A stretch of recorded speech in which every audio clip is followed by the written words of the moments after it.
The field hospital is the heart of an army's mercy, a place of refuge marked by the Red Cross, where the rules of war are meant to offer protection. But what happens when those rules are shattered?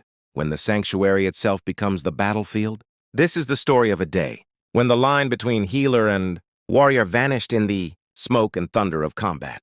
The story of when 4 medic aid stations were overrun, and this doctor's rifle regiment held the line. Our story unfolds in the dense, snow-smeared forests of the Ardennes during the opening chaos of the German offensive, known as the Battle of the Bulge. The date, December 19th, 1944. The location, a critical road junction near the Belgian town of St. Vith. Here, elements of the U.S. 106th Infantry Division, already battered and reeling from the initial onslaught, were trying to stabilize a collapsing front. Among them was the 423rd Infantry Regiment's medical detachment, led by Major John T. Jack Pryor, a career medical officer. Pryor and his teams had established a series of aid stations in and around the village of Schönberg, desperately trying to treat a flood of wounded from the regiment's desperate fighting retreat. These were not fortified positions. They were farmhouses, barns, and cellars marked clearly with Red Cross flags. Their defense relied on the convention of war and the thin, overstretched infantry line still holding a few hundred yards to the east. But by the morning of the 19th, that line was dissolving. The 423rd was isolated, ammunition was running low, and the German noose was tightening. The 18th Volksgrenadier Division, supported by panzers, was driving hard for St. Vith, and the aid stations in Schönberg sat directly in their path. For Major Pryor and his medics, the sound of battle was no longer a distant rumble. It was the crackle of small arms fire growing terrifyingly close. By 1,000 hours, the forward observer posts reported German infantry in tree-line strength, supported by assault guns, moving west along the Schönberg Road. The main defensive companies of the 423rd were engaged in a furious fighting. Withdrawal. But gaps began to appear. A platoon here was flanked. A machine gun nest there was silenced by mortar fire. At the main aid station, a 2-story stone farmhouse, the work took on a frantic, grim pace. The floors were slick with mud, melted snow, and blood. Surgeons worked by lantern light as windows rattled from nearby explosions. The walking wounded, those who could still hold a rifle, began to eye the doors with increasing anxiety. They all heard it, the distinctive burp of German MP-40 submachine guns, now coming from the east end of the village itself. By 1300 hours, the crisis was immediate. Reports, fragmented and breathless, reached Major Pryor. Aid Station 2. In the church basement, was now behind enemy advance elements. Station 3 had been shelled. Its roof collapsed. Station 4 had simply gone silent on the field phone.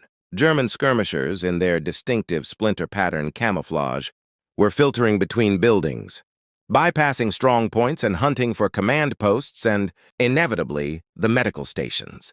The Red Cross flags now felt less like protection and more like targets, marking concentrations of vulnerable Americans. Then, the unthinkable happened. At Station 1, a German squad, weapons raised, burst through the rear door. Medics froze, their hands stained with blood, raised in the air. Wounded men lying on stretchers could only watch in helpless terror. The German commander, seeing the scene, barked orders. The American medical personnel and the ambulatory wounded were roughly rounded up as prisoners. The more severely wounded were left behind, helpless. The same scene played out at 2 other stations. The protocol of the Geneva Conventions in this pocket of chaos had been ignored. The medics were now POWs, and the wounded were at the mercy of a battlefield still very much in flux. At the primary farmhouse station, Major Pryor received the final, devastating message before communications died.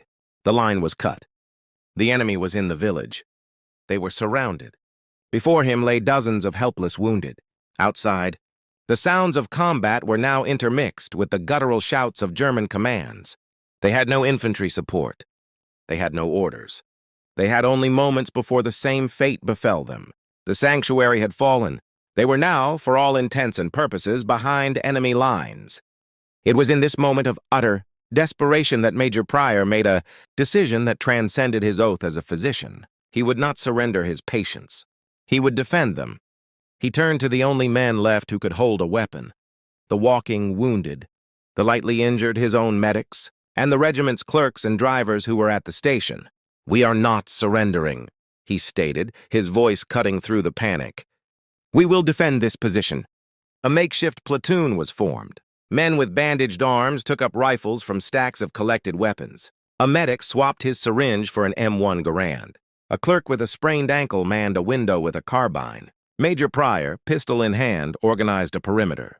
He placed his few able-bodied men with combat experience at key points. They barricaded doors with furniture and shattered the lower windows to create firing ports. The most critical wounded were moved to the stone cellar.